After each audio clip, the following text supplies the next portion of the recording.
Assalamualaikum warahmatullahi wabarakatuh dan selamat pagi kepada semua pelajar tahun 3. Hari ini kita berjumpa kembali dalam subjek sains.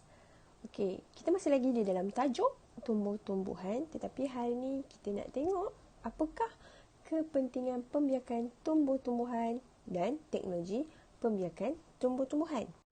Baiklah, cuba awak lihat di sekeliling rumah awak. Cuba awak tengok pokok yang ibu ayah awak dah tanam. Okey, cuba bandingkan saiz pokok tersebut pada tahun lepas dan saiznya pada tahun ini. Adakah terdapat perubahan?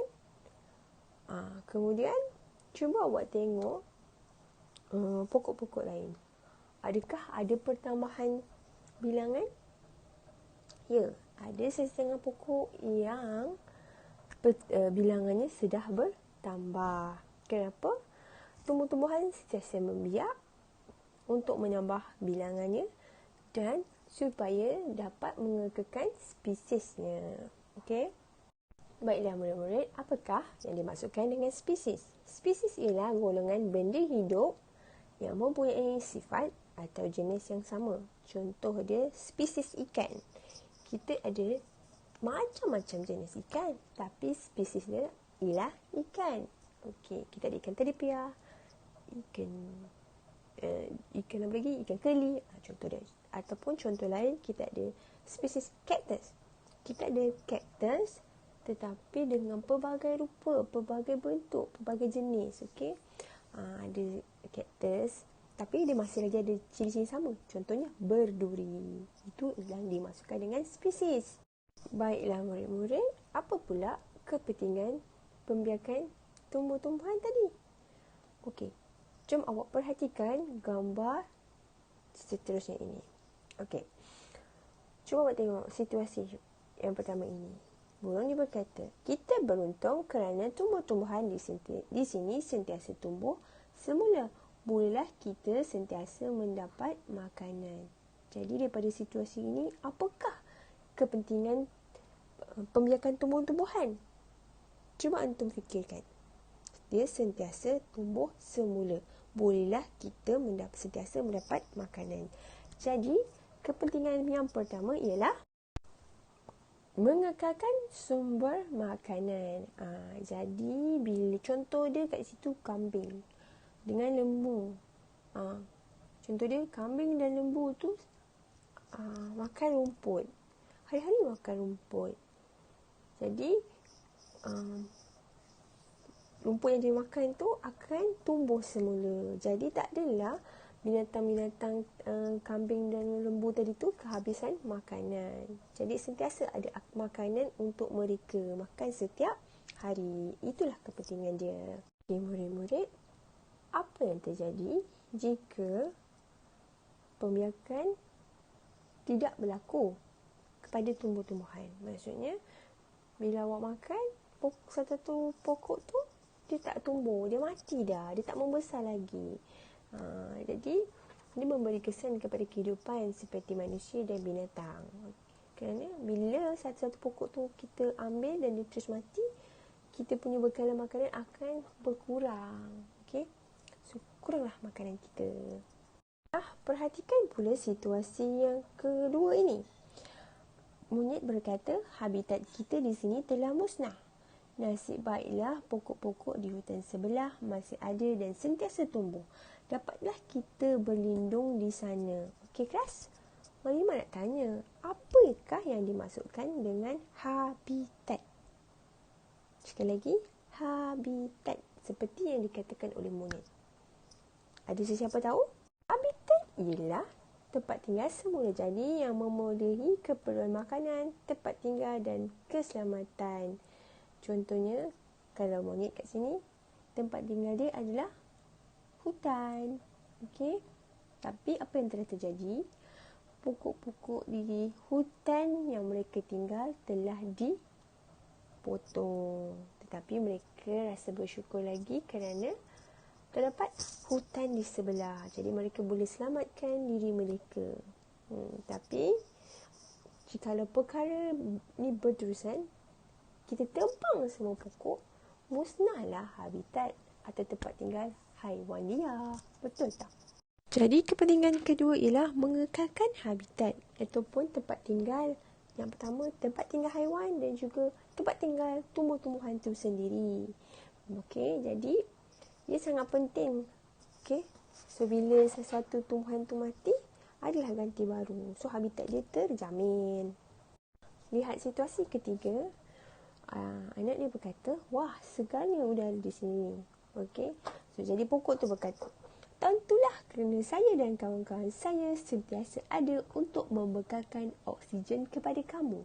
Jadi, kepentingan yang ketiga ialah mengekalkan sumber oksigen. Lebih banyak pokok, lebih banyak oksigen akan terhasil. Terlihat pula situasi keempat. Kami diperbuat daripada kayu, merujulah pokok-pokok di hutan masa membiak untuk mengekalkan sumber kayu. Okay, kalau awak tengok perabot di dalam rumah awak, ada sebahagiannya diperbuat daripada kayu. Ya? Kepentingan yang keempat ialah mengekalkan sumber kayu. Jadi, bila dia pokok sentiasa membiak, adalah sumber kayu untuk kita buat perabot dan peralatan-peralatan lain yang menggunakan kayu. Okay?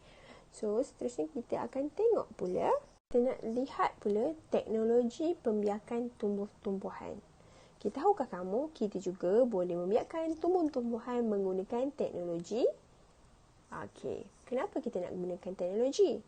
Kerana kita nak bantu mempercepatkan pembiakan tumbuh-tumbuhan. Okey, kita nak tolong lagi cepat dia membiak, lagi banyak pokok akan terhasil. Teknologi pembiakan tumbuhan yang pertama ialah kultur tisu. Kultur tisu boleh menghasilkan pokok baharu daripada tisu pokok yang diletakkan di dalam nutrien. Okey, apa itu tisu pokok? Tisu pokok ialah bahagian daripada pokok. Okey. So contoh dia kalau daun. Kita ambil akar sedikit. Okey, batang dia sedikit. So kita ambil bahagian tu dan kita masukkan ke dalam nutrien. Nutrien ni apa pula? Nutrien ialah zat makanan kepada tumbuh-tumbuhan. Kerana tumbuhan memerlukan zat untuk membesar. Tumbuhan memerlukan makanan untuk membesar. Baiklah, jom kita tengok proses kultur tisu pokok lobak. Okey. So dekat sini kita dah sediakan satu pokok lobak. Kita panggil dia sebagai pokok induk. Kita ambil lobak tersebut, kita potong kita nak ambil 4 bahagian kecil sahaja. 4 bahagian kecil ni kemudian akan dimasukkan ke dalam satu bekas yang terdapat media kultur yang sesuai. Maksudnya di dalam bekas yang bakal kita masukkan 4 tisu lobak merah ni ada nutrien. Media kultur adalah nutrien. Okey, kita ambil 4 potongan lobak kecil tadi tu, kita dah sediakan 4 potongan kecil, masukkan ke dalam nutrien. Selepas kita dah masukkan ke dalam nutrien tu, okey, kita tengok bekas biru tu. Okey, dia dah masukkan ke dalam nutrien. Okey. Okey, lepas tu kita dah ambil dah dapat ni, kita pindahkan pula ke dalam bekas yang berselingan. Okay, kita tengok yang ada bekas ada penutup. Ini kita ambil supaya pembesaran pokok berlaku di sini. Akar, daun. Okey, so dia akan menjadi anak pokok. Bila anak pokok ni dah cukup, pembesarannya yang sesuai, dia akan keluarkan dan kita boleh tanamkan dia di tanah. Kita boleh tanamkan seperti biasa. So, dengan cara ini lebih banyak anak pokok boleh terhasil kerana kita hanya menggunakan pokok yang kecil, bahagian yang kecil tetapi hasil yang banyak. Anak benih yang dihasilkan boleh menjadi banyak. Teknologi yang kedua ialah teknologi tut. Tut ni pula dapat menambah bilangan pokok buah-buahan tanpa melalui proses penanaman biji benih. Ni kita khaskan untuk pokok buah-buahan yang menggunakan biji sebagai pembiakannya. So, kita tak perlulah nak tunggu pokok tu keluarkan buah, lepas tu kita baru boleh dapat anak. Dengan cara tut ni, kita boleh kita tak perlukan biji benih. Kita hanya gunakan pokok tu sendiri, untuk kita menjadikan sebagai bahagian menghasilkan pokok baharu. Jom kita tengok macam mana pula. Jom kita tengok proses tut. Yang pertama, nombor 1 tu, dia pilih dahan yang sesuai. Kemudian nombor 2, potong bahagian kulit pokok. Okey, contoh dalam 4 cm, potong dalam jarak tu. Okey, dia potong kulit, dia buang kulit dekat kawasan tadi tu. Kemudian awak tengok nombor 2C, dia bersihkan lendir-lendir yang tertinggal. Bila awak potong dahan pokok, akan ada lendir di situ, jadi awak kena buang. Okey, nombor yang ketiga, dia letak sedikit penggal akar. Okey, supaya kat situ akan ada akar tumbuh nanti. Kemudian yang gambar keempat, dia letakkan tanah yang sesuai bagi pokok tersebut. Okey, kemudian nombor 5, dia ikat bahagian tanah tadi, yang letakkan tanah, bahagian yang kita potong tadi tu, dan letak tanah, dia balut. Okey, dia balut. Okey, itulah cara proses tut dilakukan. Okey. Alhamdulillah, sampai di sini saja kelas kita untuk hari ini. Jangan lupa siapkan kerja sekolah antum dan ambil gambar setelah siap dan hantarkan kepada Muallimah Jannah atau Muallimah Fuziani melalui Telegram. Okey. Tak perlu hantar buku ke sekolah.